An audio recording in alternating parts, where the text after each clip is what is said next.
So now we're actually going to hear from VisitBritain, which is going to focus, I mean, that's a hard act to follow, a whole continent and one of the most exciting continents in the world. We are now going to focus just on the UK. And Patricia Yates, the CEO of VisitBritain, is going to introduce a panel who are going to talk in particular about the use of sites and places in Britain in the film industry as a way of promoting soft power. Thank you.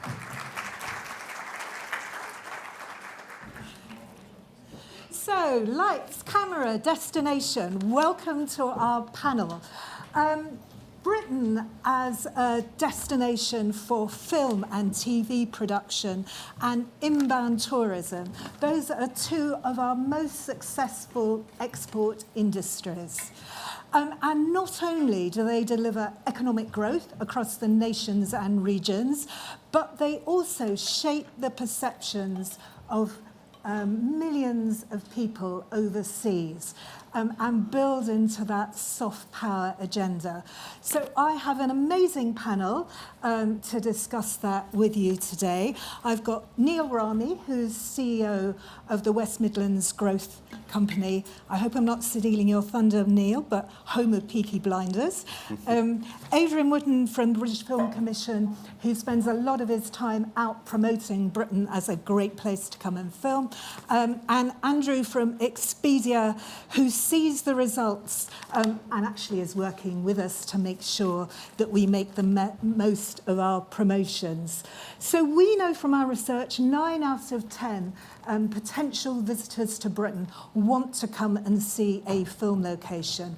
And we are capitalising on that with our latest international promotion, which appeals to those people, tells everyone to put themselves in the centre of the picture, because Britain is the real star of all those scenes they see on screen. And if I could just play our video quickly.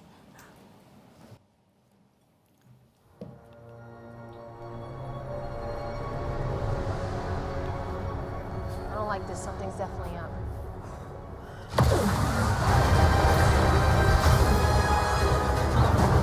Okay, everything I have it under control. Looking west up the river, you can see the majestic dome of St. Paul's, Christopher Wren's masterpiece, completed in 1711. At 366 feet high, it's one of the largest domes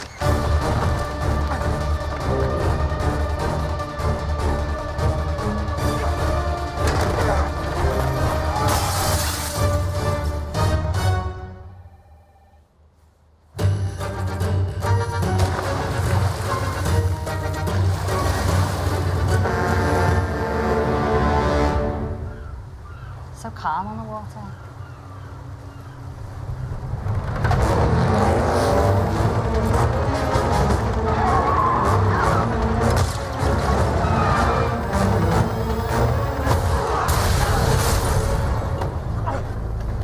Whoa.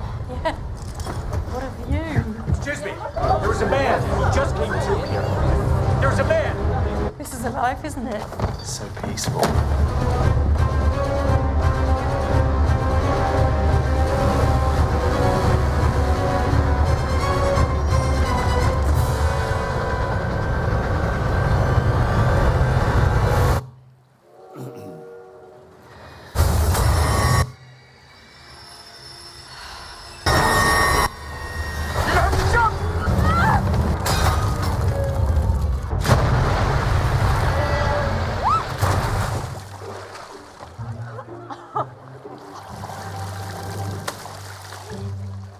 Come now, it is not proper to stare. Stunning. Breathtaking. Roman, I'll take that one, but can we do a serious one for the parents? Yeah. Is that... Roman. Okay, now with the walled garden. I can't get the wall garden underneath. Yes, you can. Just pull it up. There we go. Imagine living here. There are things to say. Okay. Okay. Okay. Drink tea. There's lots of tea. Okay.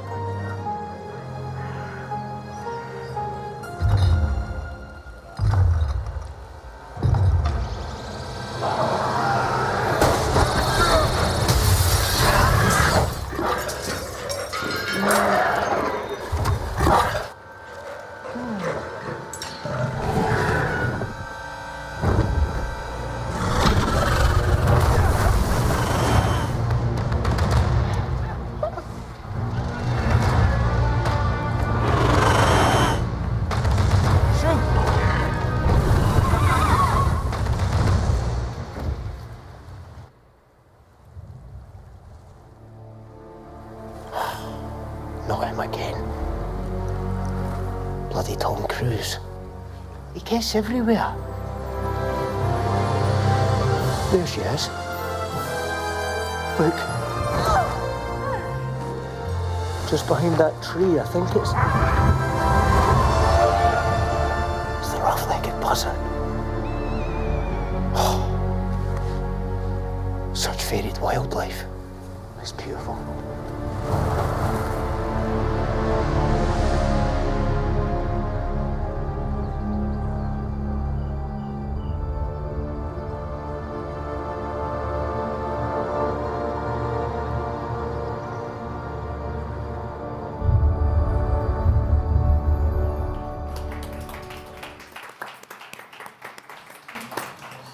So, Adrian, we're looking to capitalise on your success, aren't we? How do you think all those films and TV programmes being shot in Britain shapes our soft power internationally? I think it's become a profound part of our soft power. I mean, I remember, 20 years ago, people didn't talk about this, but in the last 5-10 years, the sheer volume of film and television production, and you saw it in the brilliant film there, that shooting not just in London, the home counties, but in all of the UK's nations and the regions, is a massive magnet for people. The whole term set jetters didn't exist a few years ago, and yet we talk about it all the time now, is that people are profoundly influenced by wanting to visit the locations of film and television programmes, and not necessarily ones that are kind of are wonderfully jolly and happy, but action, thrillers, crime. People are fascinated by actually visiting, whether it's Game of Thrones, all the locations you saw in Mission Impossible, and I think that film and television has become one of the major drivers for people's decisions about visiting a country, and because we've been so successful, particularly over the last 10 years, I would say, in becoming one of the global bases for content. There are more. I often say there are more Hollywood movie stars now in the UK than there are in Los Angeles, because they're filming here and have been filming here for a long time. And film and high-end television together, there's such a volume, billions of pounds worth of production on studios and stages all over the UK, taking advantage of our incredible locations, crew and talent throughout the UK. I was in the Berlin Film Festival just the day before yesterday, and somebody said, well, the UK is the #1 destination for film and television now in the world, and I think that is probably true. And being the #1 destination for film and television has had an incredible impact on people's desires to see the places that they see on movie screens or they see on their vast array of subscriptions, which is why we have this wonderful partnership with you to promote that. Yes, and I think what's changed over the years, isn't it, as well as you being incredibly successful, is the rise of the international platforms that actually really millions of people can watch these programmes. And I was in China at the end of last year and said, what programmes do you see? And they had seen Peaky Blinders and they had seen Harry Potter, and we were talking about what the connections make people to people from seeing those locations and hearing those stories, I think. And Britain's got a great story to tell, hasn't it? It has, and you're absolutely right. The platforms, I mean, it's no coincidence in terms of the success of Netflix, is when they decided to spend $250 million plus investing in a little show called The Crown, and that show, has been shooting all over the country, shooting other parts of Europe as well. But the success of that show drawing people to Netflix, and then people watching that show wanting to visit the different places that's in that. But a show which, again, you wouldn't have thought was a tourism attraction, a show like Baby Reindeer, you know, there's a tour around Abbey Road. People, the content of the show attracts them to look at where the show is shot. I mean, we double, again, we saw it in there, but, you know, we're not Costa Rica, but we have had the last, you know, 2-3 Jurassic World films being made in the UK. And the doubling factor as well is a big factor for us. But certainly the way in which the platforms have come in, built and rented studio space, and when you have Slow Horses, you have House of the Dragon, you have Bridgerton. I think Bridgerton, just Bridgerton shooting outside the studio generated something like an extra £5 or £6 million for the regions that people have then wanted to visit seeing Bridgerton. Lord of the Rings, well, and obviously Game of Thrones transformed the landscape for tourism in Northern Ireland, gave it a completely different perception. And of course they've got permanent exhibitions of Game of Thrones, and we're building more visitor attractions and exhibition spaces based on films. The Harry Potter tour, there's one being talked about by Universal. So there's a whole different infrastructure and critical mass being built as a result of all of that. So Andrew, I'm going to tell everyone your guilty secret, which is that you haven't actually watched Bridgerton. I haven't watched Bridgerton, no. But You may not be the demographic, but even so. but when you look at Expedia, what impact do you see of these shows? Look, I mean, what's just been explained has an impact. And I think before I go into the numbers, one of the key points is tourism around film locations has always existed. For us, some of us who've been in the industry a long time, and I started with Visit Scotland, as you know, Patricia, back in the early 90s, and when a couple of famous films came out at the time, in 95, whether it was Braveheart or it was in Braveheart shot in Ireland, unfortunately, so we couldn't use it that well for Scotland, but certainly in the Rob Roy McGregor, the story of that was the launch of really these in the footsteps of the film locations. It wasn't just the historical point. So what digitalization has done and the sort of the globalization of the screening of these films is brought it to the mass attention, but also importantly the metrics around it. So although it's always existed, it is now more measurable in terms of the impact that we see immediately. Now, as a public listed company, I'm obviously drawn to not go into direct numbers around Visit Britain's campaign, which launched recently, or our own joint campaign, but I can use one example, which is the White Lotus when it was filmed in Sicily, as an example. And similar numbers would be seen around the UK locations as well, where you see an uptick and lift in the searches as these series roll out, or films roll out, and then obviously the increase in bookings. And what we saw in 2023 on 2022 was an uplift of around about 21% in bookings to Sicily year on year. So that is, when you look at that from a global perspective, I'm not looking at from one region to another, it's a real drive for the economy in that particular region of Italy, or for the northeast of England, or for Scotland, or for Wales, or for other parts of it. And that's the impact that we can measure immediately is both in the intent and in that conversion of that intent as it comes through. And as has been pointed out, these tours help that. So I do know from our own research, we launch a research every year, which is the travel trends, unpacking the travel trends. The latest one just came out. I'm sure we can provide a link to it. And set jetting continues to be a very important driver for travel globally. In fact, 66% of those who were surveyed, and this is a survey which goes across 19 countries around the world, 25,000 independent people were surveyed, in terms of what intent does it have. And 66% of that audience is saying that they are influenced by the film or TV series that they enjoy to guide them in that decision-making process. And that is actually 36% up year on year. So it is only getting bigger in terms of influence. And if I dare say, you bring that together with social at some point, you have a very, very strong way of bringing film with social, which is the leading area for inspiration at the moment, and get that across. And I think what you've done with your film and launch of that has done exactly what that combination, that Venn of the two will do for you. And Neil, I mean, how do you think the global success of Peaky Blinders has changed perceptions of the West Midlands?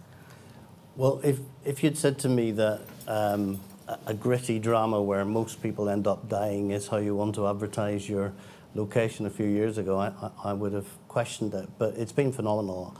I think in 2021, it was the most watched TV program in the world. So I think it was across 24 countries. And my own personal experience of that was getting off a plane at Dubai at 2 o'clock in the morning and going down one of the roads and seeing the Peaky Blinders cafe full of locals. So it's been a phenomenal impact for us.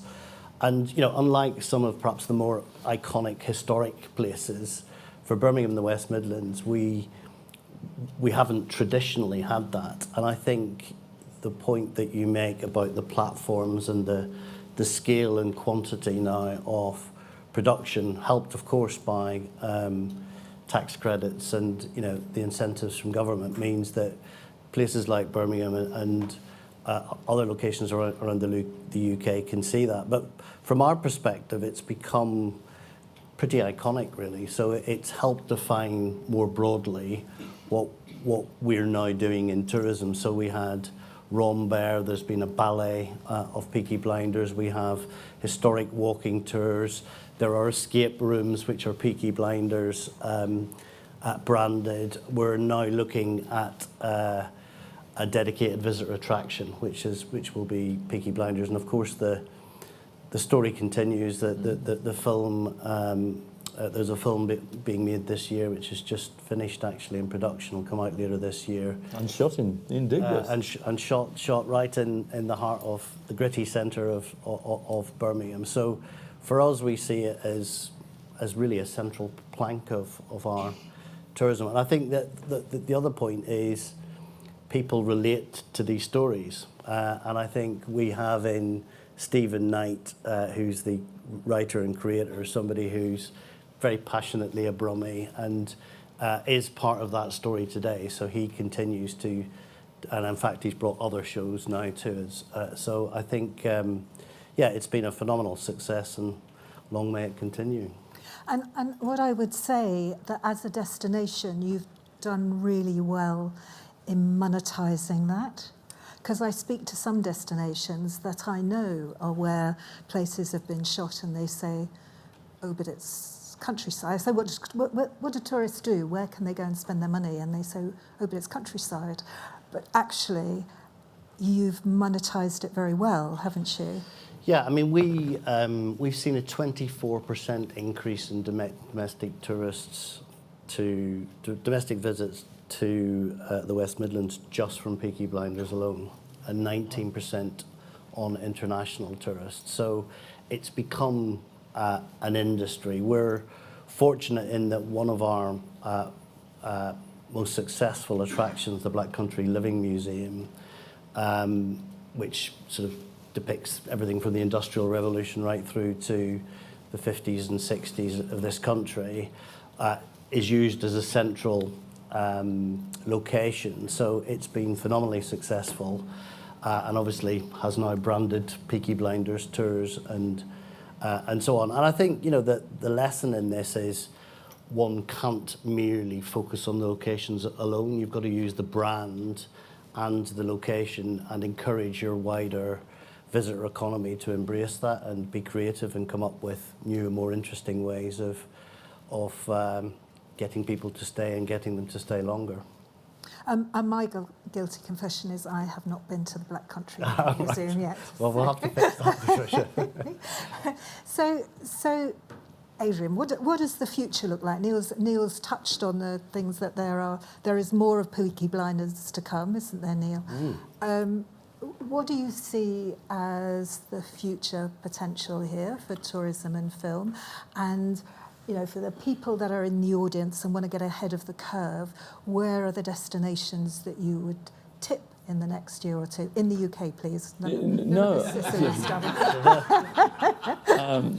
Well, as I said, I was at the Berlin Film Festival, and my colleagues in France, Spain, Germany, Italy, Norway, we're all talking about our film industry and about wanting to talk about tourism and what you and what other tourism entities and private companies are doing, because they're envious of the success actually that we've achieved in the UK, and I think that the future is looking very bright. I mean, Neil mentioned it. This government is very supportive of film and television. We've just had new tax incentives introduced literally in recent weeks. We're going to see more independent films, more British films being made in the UK. It's already starting, more international co-production. Although there was a difficult period for film and television with the strikes in the US last year, in 23 and into 24, we're seeing really big demand coming back into the studios. Again, not just in London, the South East, but across the country. We've got all these massive franchises. I mean, whether it's Peaky Blinders on film, or the continuation of House of Dragon, or Bridgerton, and Lord of the Rings, all of which are shooting right now. We have the whole Marvel franchise, the whole DC franchise. We have Mission Impossible, you know, the next episode, shooting all over, which has been shooting all over the UK. So we are probably the single biggest centre for global content in the world in terms of scripted drama and film now.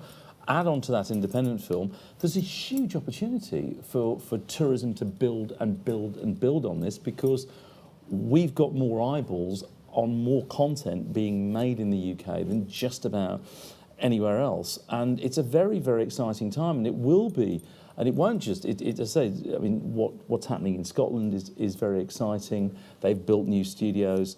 We've got Outlander, the prequel and the last series, shooting at the same time. And I was in a bizarre situation where I was in Toronto not that long ago, and people came up to me and said, we've just been in Scotland because we've been on the Outlander tour, you know, and they were obsessed about Outlander. So I think Neil's point is really important. I think that all over the UK, it's true of Wales as well, and the incredible stuff that's been going on at Bad Wolf Studios. I think that there are opportunities for activation and monetisation. It doesn't have to be really expensive, but there's work that can be done, whether it's tours. I mean, you know, I'm talking to the National Trust about how, you know, there's a particular scene in a ploughed field where there's a marksman shooting something from a particular movie. The National Trust did not promote this at all, and suddenly found they had a massive crowd of people visiting this field because it was in a scene from Mission Impossible. And then they had to actually do something about working out a route to it. So there's a whole range of, I think, almost endless possibilities for the UK's tourism industry to work with the UK's film and television industry, you know, spearheaded by your very good and great selves. And I think, I mean, you mentioned the National Trust. When we look at Britain's appeal internationally, we do very well on history and heritage, and that's sort of understood. But what film and TV gives you is that immediacy and that modern connection, doesn't it? And as Neil said, it doesn't have to. It isn't just. I mean, period is obviously very, very successful. We're very good at historical drama, but we're very good at, you know, at science fiction, action, thrillers, and ultra contemporary drama. This new boom in independent film that is coming to the UK and is starting to shoot now. There's going to be an awful lot of ultra contemporary material in that, and that's what's fantastic about the UK is its versatility. It isn't. It may well have been perceived in the past as being somewhere. Well, oh yes, you go there to do period. You go there to do historical landscapes. You go there to do. But not anymore. The quality of the talent in front and behind the camera, the diversity of the locations, the fact that we've built infrastructure, and we now have not one gigantic production hub in London, we have 7 production hubs, and look at what goes on at Bristol, look at what goes on in the north, what's being built in the northeast, what's going on in the northwest, and Wales and Scotland and Northern Ireland. This is really, really exciting. We are in the really are in the forefront of these industries, and it's offering the opportunity for the forefront of tourism. You look as if you want to come in. I did, because I think Adrian makes a really important point, which is kind of beyond tourism. It's actually the impact that this is making economically to the UK in terms of regenerating places and becoming an industry in its own right. If you look at the area that we now have Digbeth Loch Studios, where Peaky's Blinders was filmed, we're now building 3 different studio complexes. The BBC have moved most of their presence in there. They've taken the Thai food tea factory, which will become the MasterChef shooting, right? the MasterChef, which is a 365-day-a-year production, because it's 3 or 4 programs. Silent Witness, and Stephen Knight himself, who continues to keep writing and keep producing various productions, has effectively become a property developer. So from my perspective, I think this is not something we would have sort of described maybe 10 years ago in the UK, but there's absolutely no doubt that it's helping to shape places. I think the other thing is it's becoming an industry that's employing people that wouldn't necessarily have been in this sector. So the tourism value is obvious, but I think from our perspective, it's got a much broader economic development appeal now. And city pride as well, isn't it? Absolutely. I mean, if you go to a Birmingham City football match now, you will see all of the fans in their Peaky Blinders hats. And interestingly, on a serious point, the chap who's bought the football club, it's a hedge fund manager from North America that had no connection to our area, looked at the demographics, looked at the opportunity, but cited Peaky Blinders and the Commonwealth Games, which happened to be in Birmingham in 2022, and said that helped him better understand the area. So there's no doubt in my mind that it's helping attract capital as well as these productions. And what's your answer to people who worry about over-tourism and that you lose the sort of authenticity of the place? We haven't found that yet, and that's perhaps a good problem to have. I think there's a couple of things I would say. I think the reality is these are generally locations that aren't tourist locations in their own right. So you're actually dispersing activity. I think the other thing to say is there are some learnings. Actually, I'm from Northern Ireland myself, and I think there are some learnings from Game of Thrones that you don't over-intensify certain areas, and that you do try and spread the value. But I think sustainable development is imperative in the UK. We're a small island, and I think we're very conscious of that. And Andrew, coming to you and some of the campaigns you've run in this area, how do you think they have shaped perceptions of international audiences? So I know you've done from Screen to Scene, and you've just done Get the Shot, with us. Yes. I'd underline first of all the regional dispersal of travel within a destination, and our campaign together with you is part of that story. I think over-tourism is obviously a hot subject globally. To a certain extent, I think it's also about tourism management and DMOs in terms of managing the tourism flow and getting them further out, working.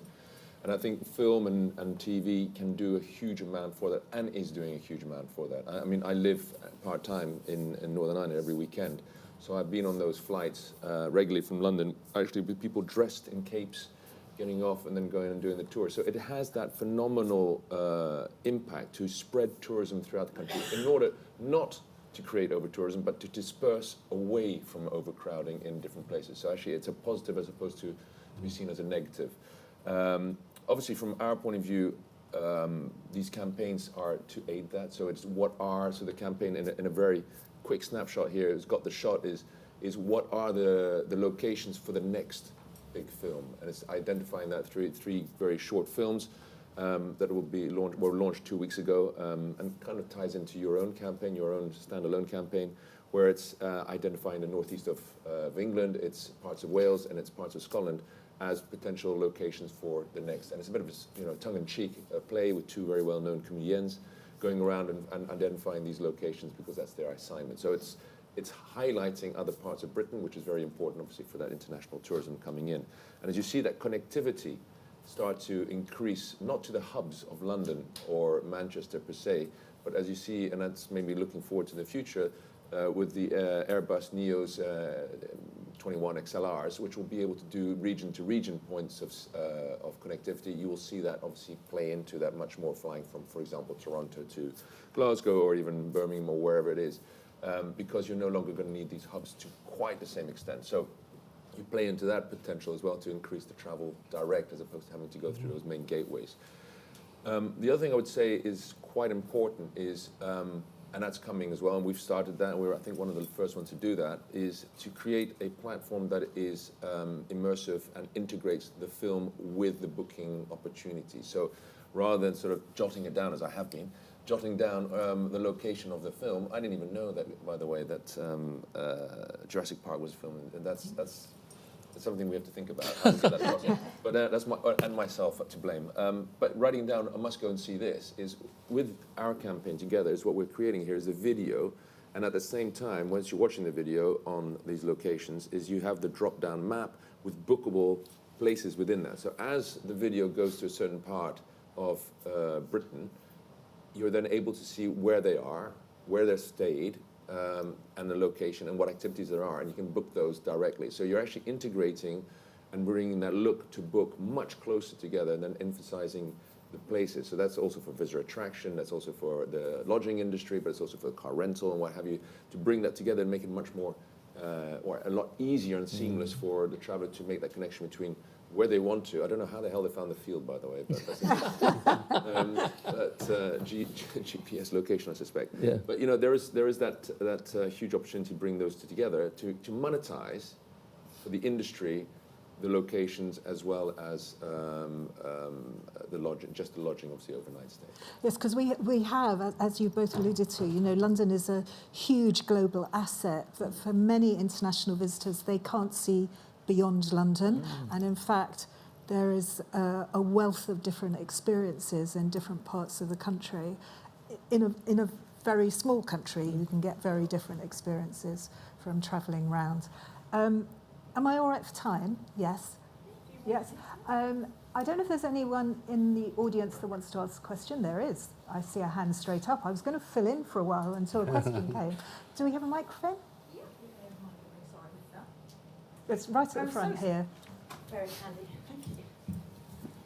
Well, this question will probably be mostly for Adrian, but the rest could also feel free to chime in. But basically, what I'm seeing is there's a difference between many European and other countries that are promoting production in the country, and some successful, some less successful. And a difference that personally I noticed is that the UK and France uses a lot of original content coming from those countries in their promotional reels, kind of giving that a lot of attention to the original content coming from the country. So do you think in promoting a place as a hub for production, for foreign productions to come in and eventually tourists to come in, do you think the legislation and the tax incentives are more important? And do you think local content coming from this country being popular plays as much or a larger importance in attracting those productions?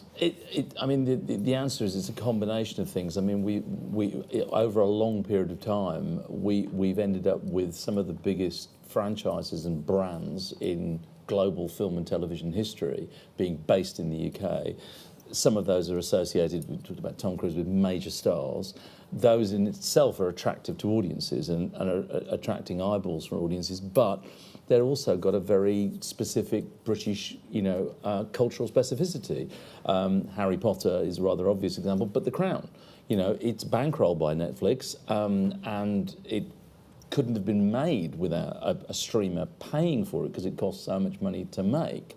But every bit of its DNA is British, and and it was an incredibly successful thing for Netflix, but it's also had a gigantic impact on tourism all over the country. And I think so, and it's going to be interesting because also we're going to see a lot more, if you like, British content coming because of the independent film tax credit, which is definitely incentivising British production, independent British production, in a way that hasn't been seen for a long time. So I think we're going to see more and more of that, culturally specific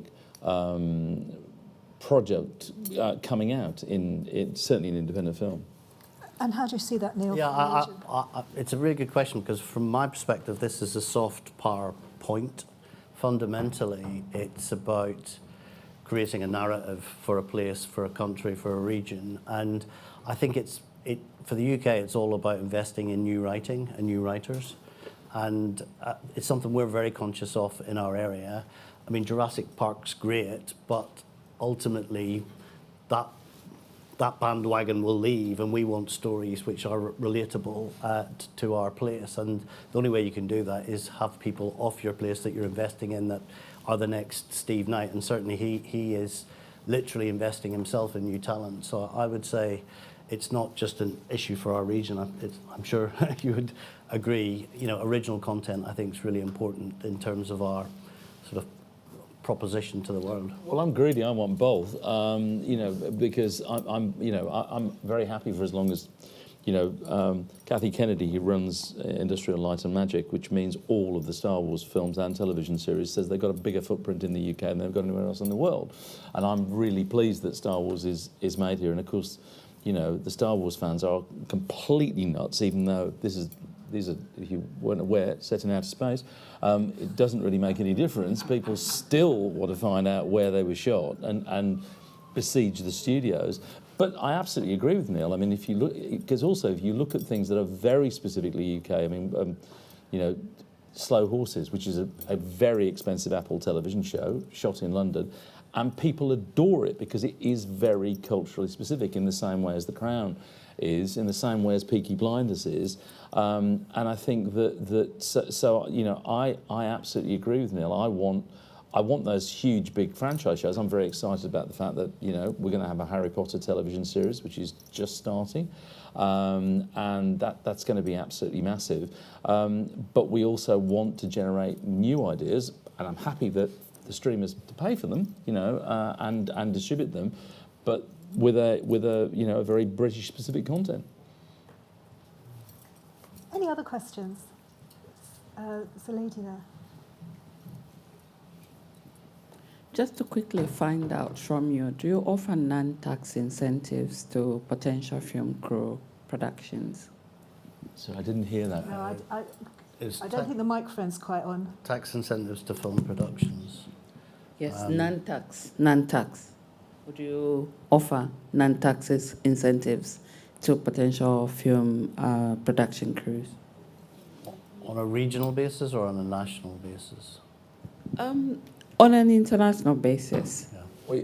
We have basically a fiscal incentive system, which is called the Audiovisual Expenditure Credit in the UK, and that has a series of criterion attached to it, which is, you know, and applies to feature film, applies to independent feature film. There's an additional rate for that. There's a television tax credit, children's tax credit, games tax credit, and all of those tax credits you have to pass a cultural test, which basically shows how much you're going to shoot in the UK. Are you using British talent? Has it got some relationship to British culture, British infrastructure?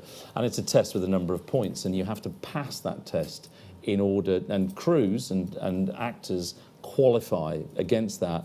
And then if you pass that cultural test, then it's all about how much money you spend in the UK. That's the national side of it. And then on top of that, the nations and the regions have their own regional additional incentives. So there's grants available in Scotland, Wales and Northern Ireland. There's also other kind of investment funds that are available in places like Liverpool and Yorkshire. So there's a mixture. There's a national tax credit system, which is used by international companies coming in if they pass the cultural test. And there's also additional regional top-ups depending on where you're shooting in the UK. Anyone else? Martin. A very quick comment. You mentioned Harry Potter. I recently met an Asian family who were visiting here in London, and they just spared one day to go meet Harry Potter early in the morning, and then they went up to the Lake District to meet Peter Rabbit. Amazing, in one day they could do that. We're a small island. Small island. Well, I would add on that actually that on Expedia, and that probably this underlines it, on Expedia, UK remains the #1 set jetting spot globally. Really? And what I'm hearing now is I think we'll remain in that position for time to come. Well, certainly with the volume of content that we've got coming in, we've spent more on infrastructure and skills for an inclusive and diverse workforce than anyone else in the world. And I think we are committed to doing that. And obviously, Patricia's aware of this, is the government regards our sectors as one of the priority growth areas. So I'm very much hoping we'll continue it. Any other questions? Wasn't there from the lady there? I'm Professor Wong from Warwick Business School from the Midlands, and I live in Solihull, so not too far from Birmingham. Anyway, my question is actually about a tax-free scheme which is being scrapped by the government. I feel that might be something we don't have. Walpole, whatever, the representative of luxury shopping here, unfortunately, but I feel like that is something which become a disincentive for the international travelers, especially now we never had the same visa as the European countries. So people from China, for example, they come here, they're hoping they can make some money out of their traveling. Of course, they want to come to see Harry Potter. They love Downton Abbey, for example. They love to go to the castle to see it. But they also want to take something which is tangible back. And also that would be saving money for them. So they somehow think, well, they get a discount because they not only come here to spend money, they also come here to save money. So my question is, are we doing something towards reinstating that scheme, and what is happening in that space? I'll answer for the luxury shopping. I would say that the luxury shopping industry have made a really good case to government. They've been asked for more data, and they're looking at how they can develop data that the Treasury has the same understanding as from them and the Treasury. But I think the industry is making a really good case, and I'm sure will continue to do so. And it isn't just about retail in London, it's about supply chains across the country, so making sure that narrative is clear. It actually ties into one of our latest trends as well, incidentally. I just want to plug that. On goods getaways. So exactly what you're explaining is goods getaways, yeah. I'll send you the link to the entire report if you like. But you're gonna. Well done. So yeah, it's goods getaways. Like it's picking up that butter in France, or exactly from your Harrods shopping, or your tea from Yorkshire, whatever it is. So it is part and parcel of the trip to come away with something from that country, and it's incredibly important. Not only just tax-free, but it's certainly part of that. Okay, thank you very much to my panel. Thank you to the audience. Thank you. Thank you.